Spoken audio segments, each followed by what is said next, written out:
for the last 5 years, although they said they would have liked to have taken part. Let's speak now to the Liberal Democrat Business Minister, Jo Swinson.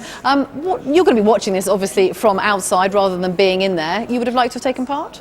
Absolutely. Nick Clegg has been very clear that as Liberal Democrats we want to take every opportunity to put our messages across and to also defend our record in government. I think it's also interesting that David Cameron obviously opted out, and we eventually got some actual debates, but it took us a long time to get to that situation. But when he was questioned, for example, in the first television event, so many of the things that he talked about in terms of what this government had achieved weren't Conservative ideas. They were the things that Liberal Democrats had delivered in government. Cutting income tax so you don't pay any income tax in the first £10,000 you earn, for example, the boost in the state pension, more free childcare. Liberal Democrat policies delivered in government. Presumably you'll be looking closely at Nicola Sturgeon, the SNP leader, tonight, the Liberal Democrats and yourself included, up against the SNP in many seats across Scotland.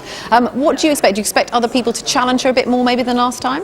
Well, I hope that will happen. I mean, I think it's good that we have these debates. I think it's great that we've got women and men taking part in these debates, not just as the participants, also in terms of the moderators. We didn't have that in the 2010 election, so I think that's really positive. But I think it is fair to challenge the SNP. It can sound very plausible and very great when, she talks about this apparent alternative. We don't need to have austerity, as if actually everything is rosy in Scotland. In fact, NHS spending, for example, fell in Scotland under the SNP's rule when they took that eye off the ball to focus on the independence referendum, at the same time as NHS spending went up in England. So it perhaps isn't quite such a rosy picture as Nicola Sturgeon paints, and certainly their economic plans don't add up. They go even more extreme than Labour in thinking the answer to a debt problem is more debt, and it's not. That's not a responsible way of running the country's finances. OK, thank you very much indeed, Jo Swinson. So there we have it. There will be 5 people on the platform tonight. The Liberal Democrats, Nick Clegg, of course, will be involved in the final debate. It's not a debate, actually, it's a question time type session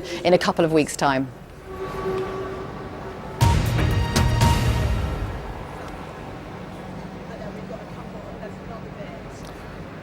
Some breaking news here on BBC News at 5. Just been